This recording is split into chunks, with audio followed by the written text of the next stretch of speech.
Well, good morning. It's good to see everyone here today. Mr. Lindsay, it's good to see you. We are in Luke, the 8th chapter.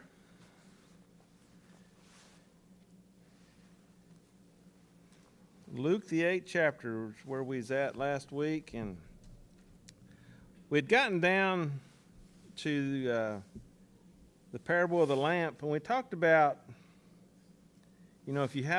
if your light is shining, you don't cover it up with a container to dim it. What do you want? You bring it out that everyone can see.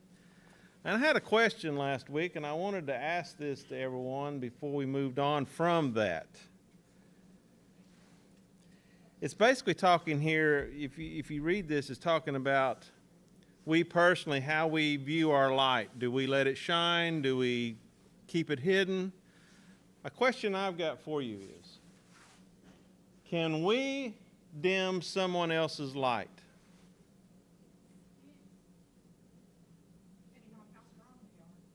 Now you think about that. Keep that in mind. Can we dim someone else's light? And that's a scary thought when you think about it. I know we're responsible for our own light, how we should live our lives. I know we're responsible for that. But if you have an effect on someone else's salvation, someone else's life, that's big.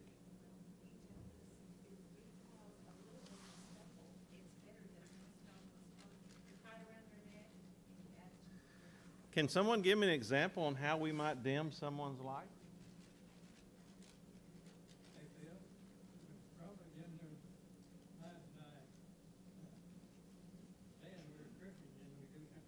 That could be part of it, yeah.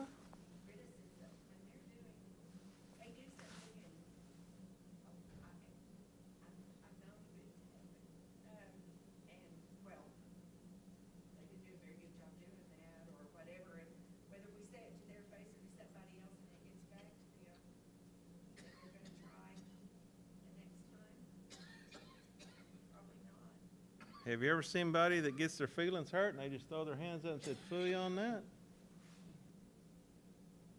I've seen that happen. Why should I put myself through that? I want us to be aware that this light is just not talking about Phil Cantrell controlling what he does in his life. Phil Cantrell has an effect on others.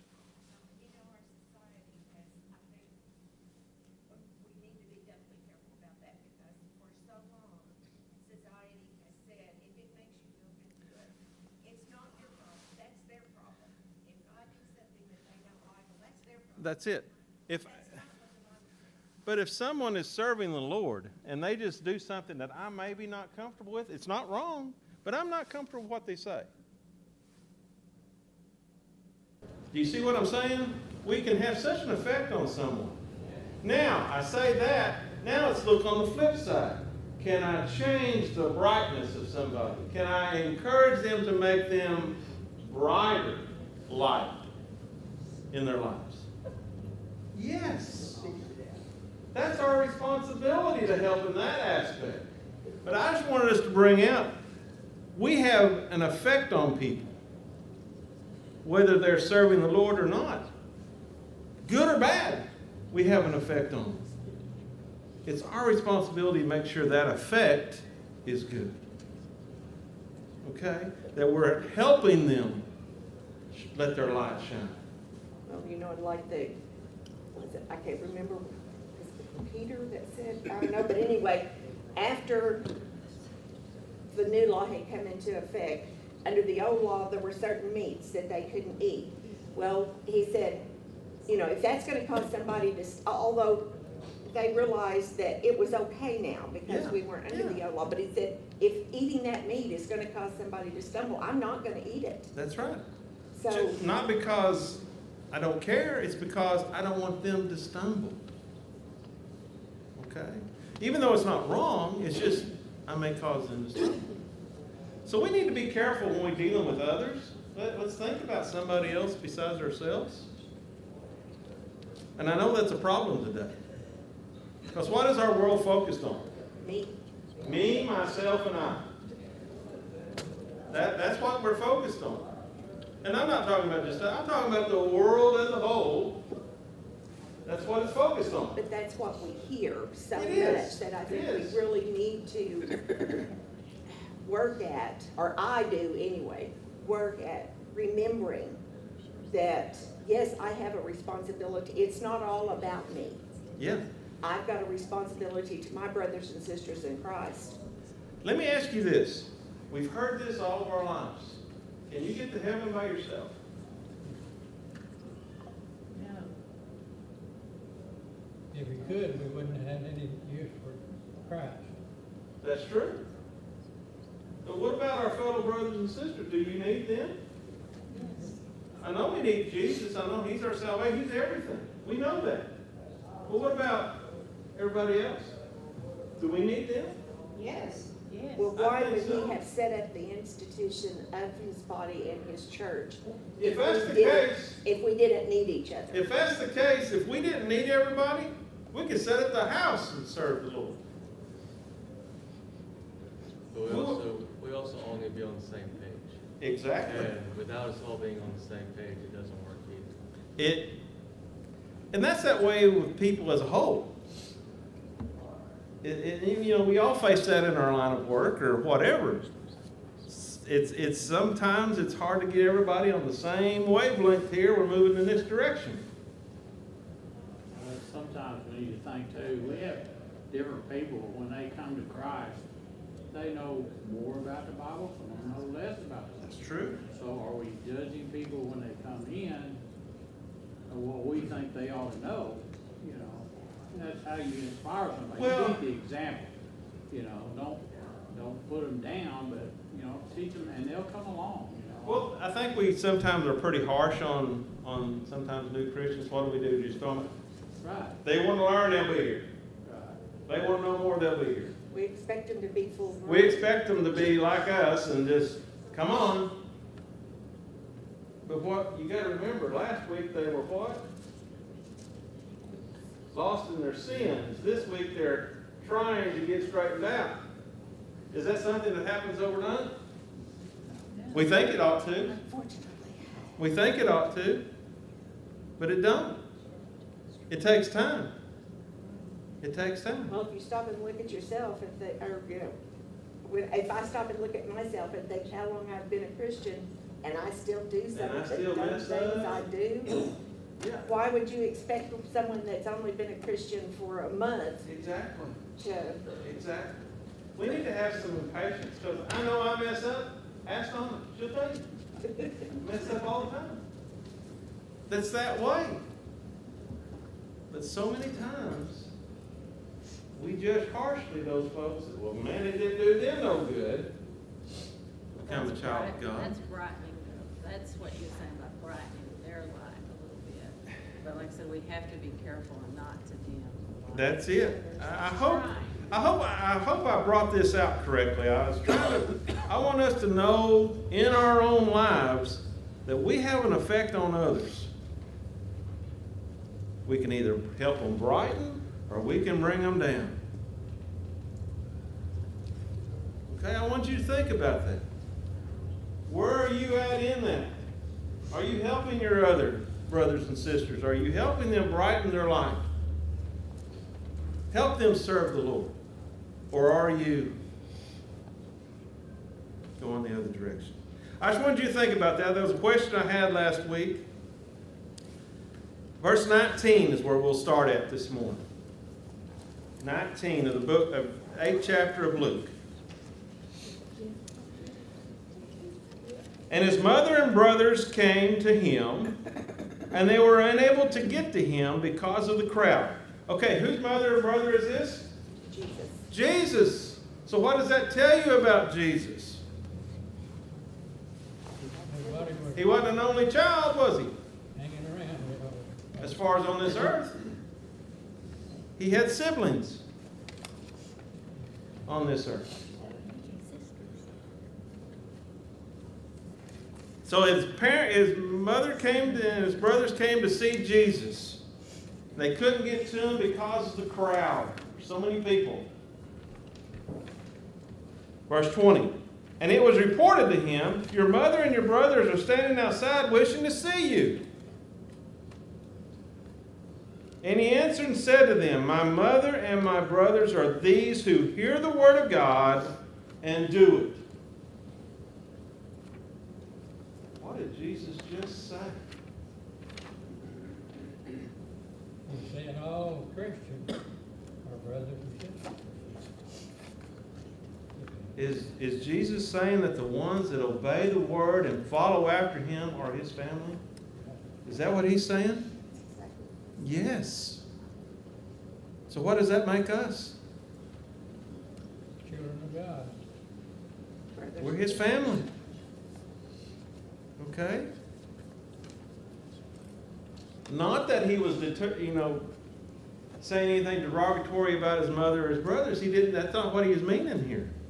He wanted him to understand this is his family. The ones that obey his will. That's the ones he wants to focus on. Verse 22 now, kind of changing topics a little bit. Now, on one of those days, Jesus and his disciples got into a boat and said to them, let us go over to the other side of the lake. So they launched out.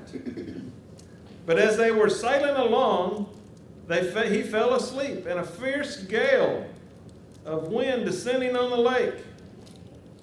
And they began to be swamped and to be in danger. All right, let's stop right here.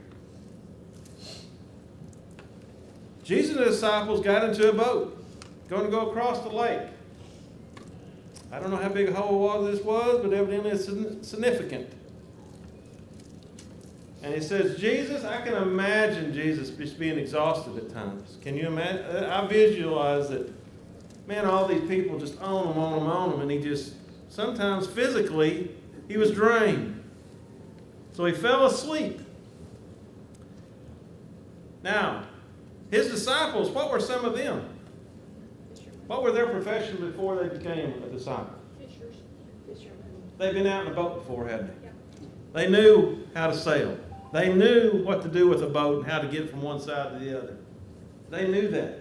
And Bill, now we're talking about Jesus as the earthly person and not the, Right. he wouldn't have been sleepy if he had been We're talking about the physical physically, right? body of Jesus, yes. And a fierce gale come up, a big wind. Step outside. It's a big one. But this here, evidently, it was enough wind that it was blowing water into the boat. It was being swamped. Robert knows, he's out on the boat all the time. He knows what it is. When the wind gets when the wind gets up, what do? I try to head to shore. Yeah.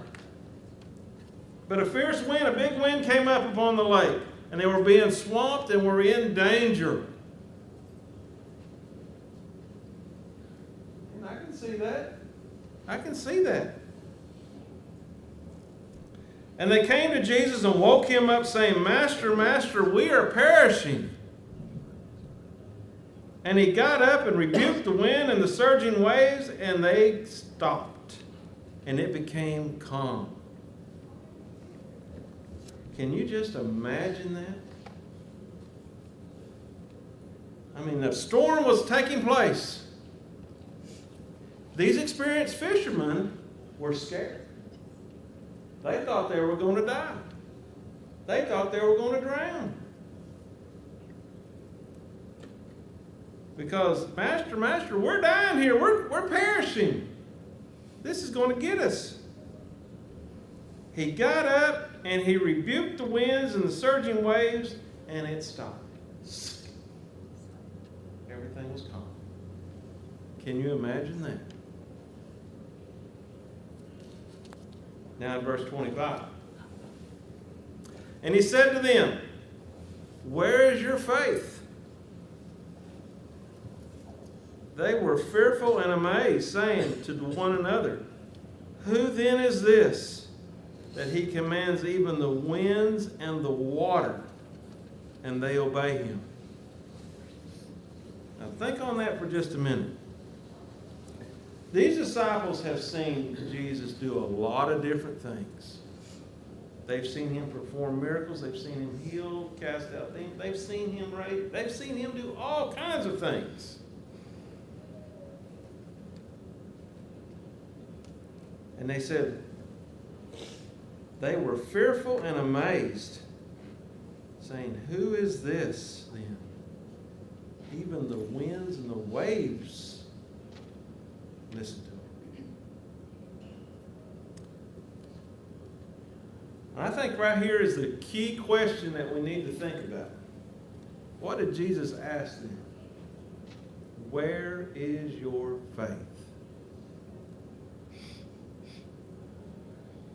That's a big question. Just a few words, but that's a big question here. Did they not think that Jesus would take care of them? Did they not even know who Jesus was? Think about it. Did they know who Jesus was really? But aren't we a lot like them sometimes? This is a question that you and I need to ask ourselves every day. Where is my faith? Because I Yeah. sometimes get so worried over the least little thing, and one part of my mind is saying, you know better than that. Yeah. And the other part is saying, yeah, but I've got to worry about it anyway. Yeah, that's right. That's right. And I think this is two different things here. And it says they were fearful and amazed. They were in awe. But also they were scared stiff before him. You know, personally for me, the thought of that being going on around me and at night, Oh, yeah. where you can't see, you know, what's out there, that would make it 10 times worse to me. I would think so. Yeah. I can see them being fearful. Yeah. So the question that Jesus asked him was, where is your faith? I think that's something that we need to think about in our daily walk. Where are we at? Do you self-reflect every once in a while? How's it feeling? How are we looking at this? How am I looking at salvation? How am I looking? I think that's a different kind of faith, just because it's pretty easy to have faith when you feel you have at least somewhat control of the situation. It's different when you realize there's nothing I can do to affect the outcome of That's this. it. You're just completely at the mercy of whatever happens. That's a good point. The fact that they're fishermen and they were scared, that wasn't just a regular storm. It wasn't just a little breeze blowing across the waves, was it? No, this was something pretty big. Yeah. But let me ask you this. When we worry today, is there anything we usually can do about that? We feel like we can. You know, I worry about things that there's nothing I can do. But I still worry about them. Where is your faith? Where is your faith? And I think that's one thing that I know it's me, you worry about so much, and so many times it never even comes to fruition. It never even happens. We've got to realize there's a difference in concern and worry. Yeah, too. yeah. I mean, you know, he expects us to do, you know, to be concerned about making a living and taking care of our family and taking care of the church and those kind of things. You know, but then you've got to try to find that line where it quits becoming concern and there is something I can do when it turns over to worry about something I can't do anything about. And I keep coming to this question, where is our faith? Well, it seems like I'll think, I can take care of this, I can take care of this. And then when I finally just, and give it over to him, I'm thinking, why didn't I do that so much What sooner, took me you so know? long, yeah. There's such a relief that That's you right. can- That's exactly right. Exactly right.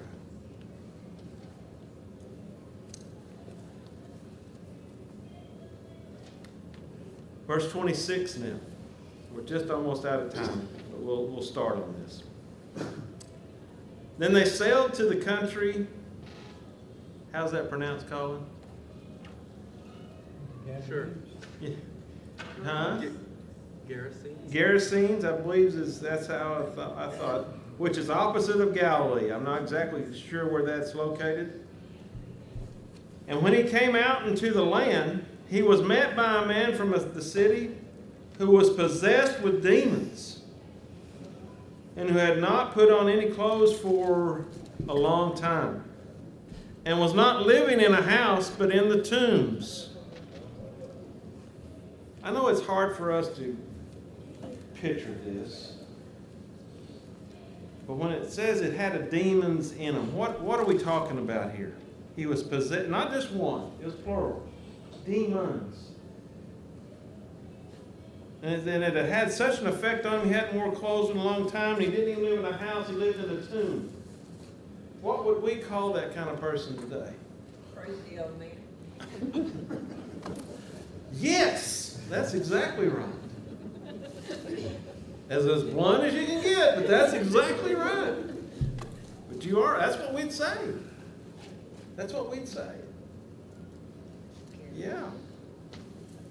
Now look at verse 28. Seeing Jesus, he cried out and fell before him and said in a loud voice, "What business do we have with each other, Jesus, the Son of the Most High God?" What kind of response is that? That was the demon talking. Ah. That was the demons talking here out of this man. What kind of business do we have with each other? And he knew who he was, didn't he? He knew who Jesus was. I beg you, do not torment me. This is still the demon talking.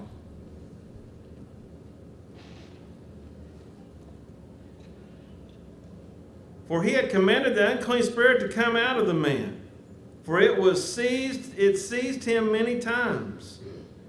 And he was bound with chains and shackles and kept under guard, and yet he would break his bonds and be driven by the demon into the desert. You can just get a mental picture here of what's going on. They couldn't control this man. They couldn't control him. Okay? Anything they tried to do, they tried to chain him up, that didn't mean nothing, he'd break it.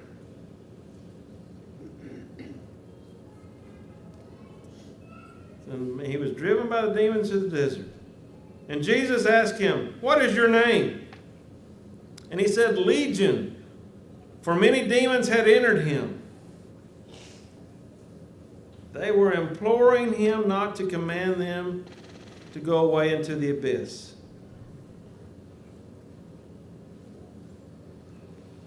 Now this would scare me if I seen this. Keep that in mind as we go, and we'll take up next week. Keep that in mind, and we'll finish this next week. Thank you for your comments this morning.